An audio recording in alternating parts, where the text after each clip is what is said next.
Hi fellow travelers and welcome to our channel. I'm Abraham and it's a real joy to have you with us. Today, we're about to start a virtual adventure, a grand tour if you like, through the heart and soul of a country that has charmed travelers for centuries, Italy. We've carefully put together a list of what I think are the top 10 must-see sites, experiences that really show what the Italian spirit is all about. From ancient stones that whisper stories of empires to coastlines so beautiful they look like they were painted by a master artist, Italy offers a treat for your senses and your soul. It's a place where history, art, and la dolce vita, the sweet life, come together in the most wonderful way. This trip isn't just about checking famous places off a list, it's about connecting with the culture, understanding the stories behind these amazing places, and maybe even finding out something new about ourselves along the way. Italy has an amazing way of doing that, you see. Whether you're dreaming of your first visit or remembering past trips, I hope this guide sparks your love for this amazing land. We'll explore famous wonders that shaped Western civilization and discover hidden gems that offer quiet moments of beauty and a deep connection. So get comfortable, maybe pour yourself a glass of wine, and get ready to be whisked away. Welcome to our channel. Today we're taking you on a journey through the top 10 must-see attractions in Italy. From ancient ruins to beautiful coastlines, Italy has it all. Let's get started. Our adventure starts now, as we explore the best that Italy has to offer, sharing tips and ideas to help you make your Italian dreams come true. Let's go! Our first stop, and really a must-see for any trip to Rome, is the amazing Colosseum. Standing in front of this huge amphitheater, you can't help but feel the weight of history.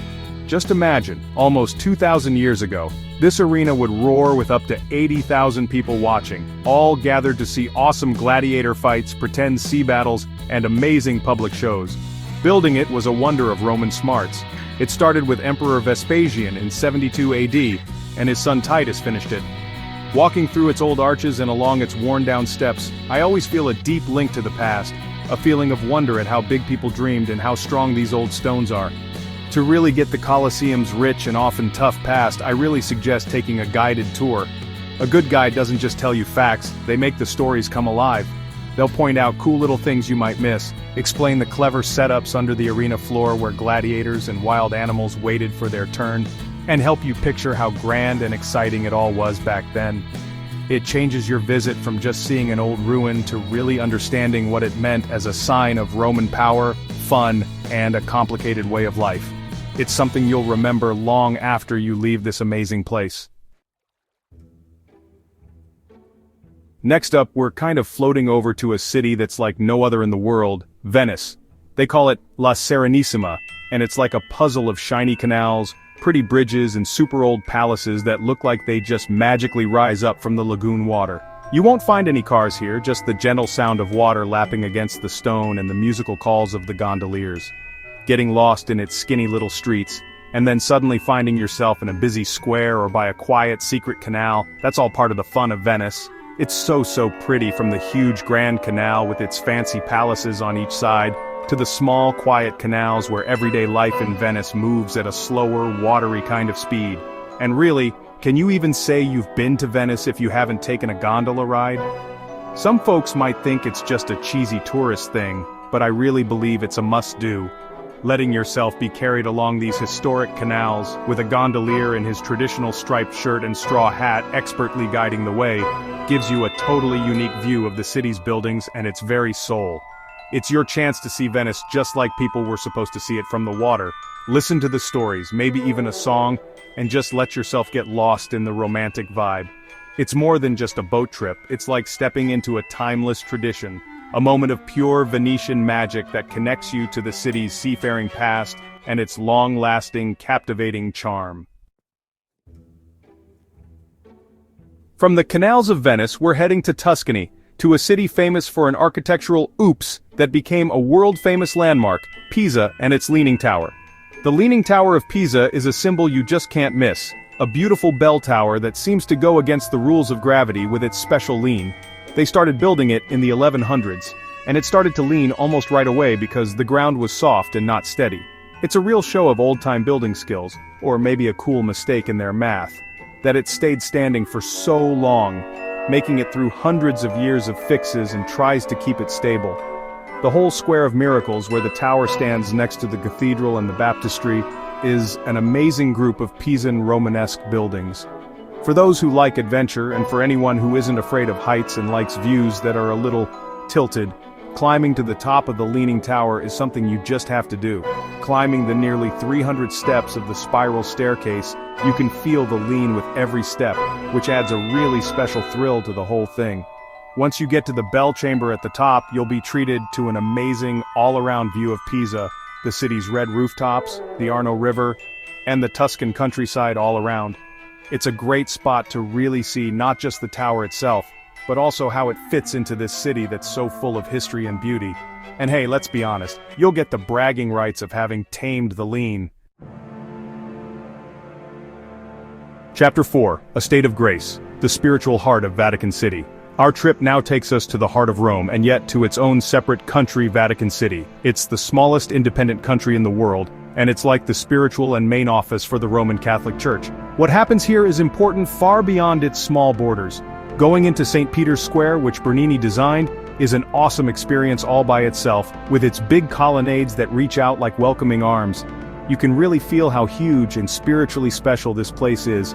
It brings in pilgrims and art lovers from all over the world. It's a place of deep faith, amazing history, and art treasures like you've never seen.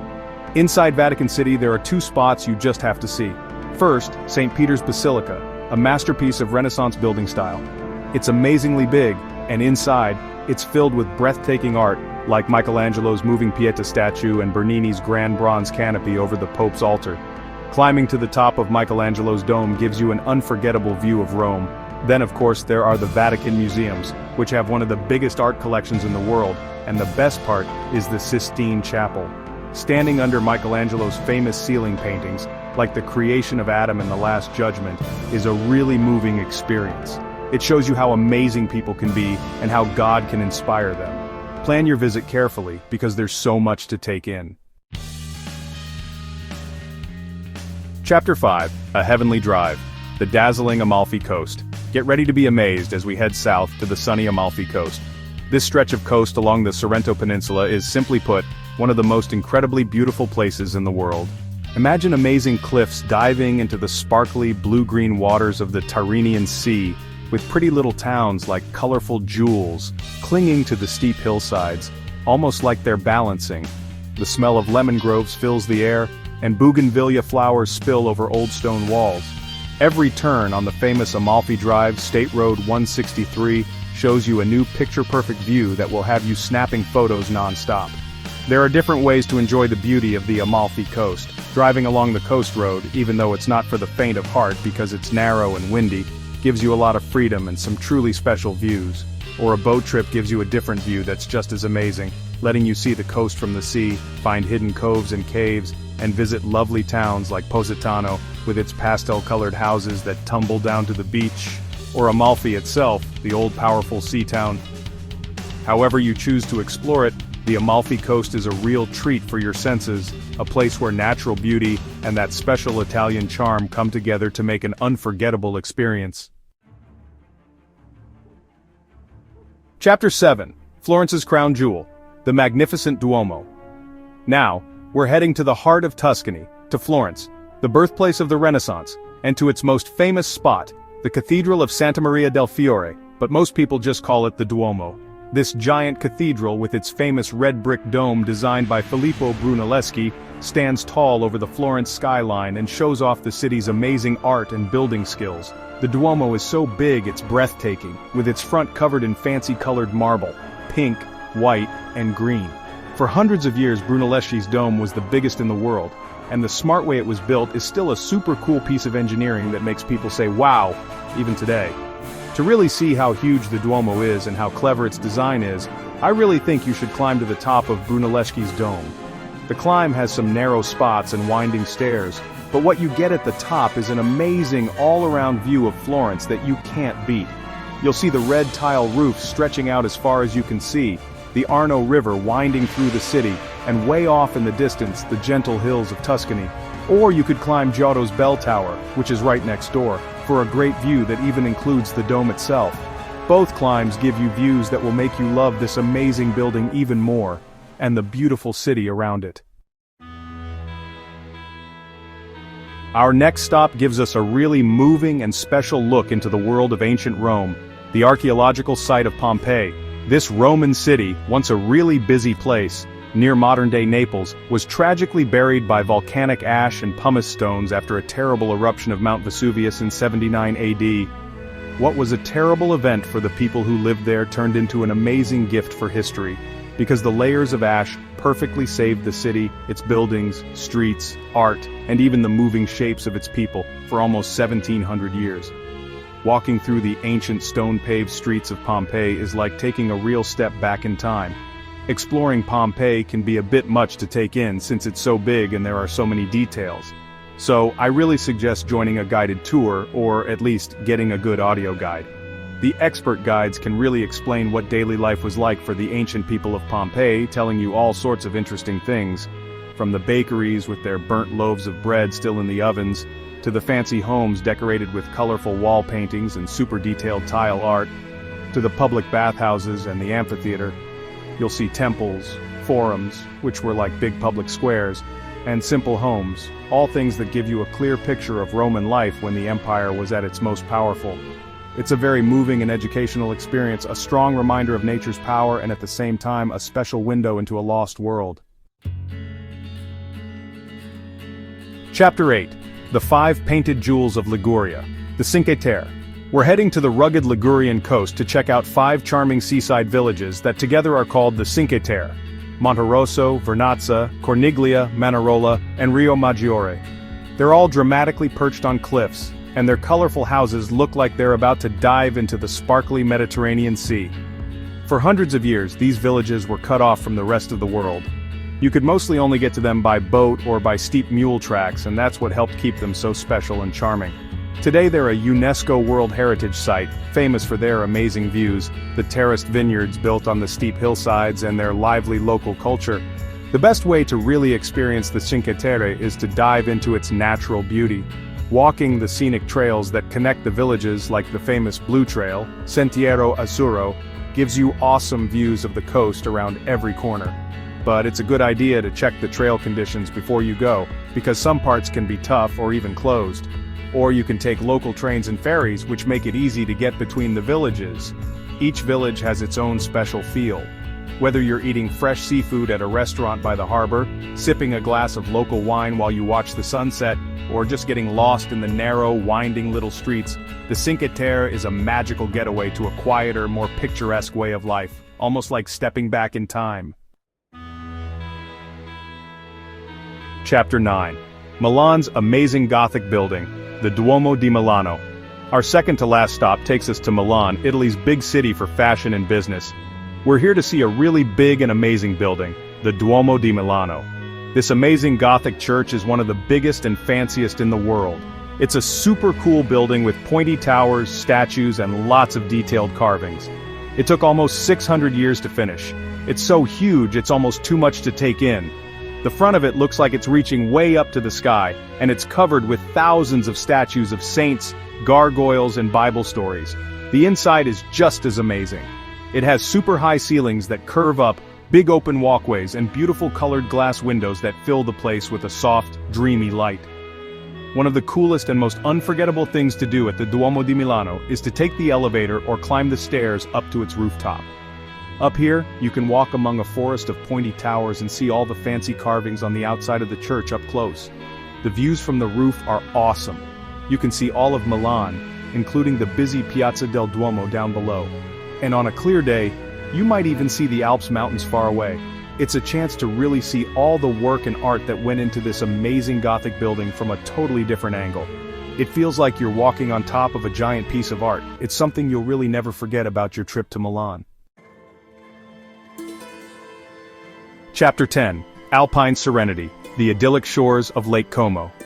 For our last stop, let's head to the peaceful beauty of Lake Como, tucked away at the foot of the Italian Alps. This gorgeous lake, with its special upside-down Y shape, is famous for its amazing views. It has deep blue waters that reflect the mountains all around, and fancy houses with pretty gardens along its shores. For a long time, it's been a favorite spot for rich people, artists, and celebrities. They love its calm feeling and amazing views. The air is fresh, life is relaxed, and it's just so beautiful. It's a perfect change from the busy cities we've visited. One of the best ways to see all the beauty of Lake Como is to take a boat ride. As you glide on the water, you'll get a special look at the pretty towns by the lake, like Bellagio. It's often called the Pearl of the Lake, and it has cute little streets and fancy hotels, or the colorful village of Varenna. You can also see amazing old houses called villas, like Villa del Balbianello or Villa Carlotta. Many of them have wonderful plant gardens all around. Whether you want to explore the villages, hike in the hills nearby, or just chill out by the lake, Lake Como has the perfect mix of nature's beauty, Italian style, and a peaceful, refreshing feeling. It's a truly magical place to finish our trip through Italy.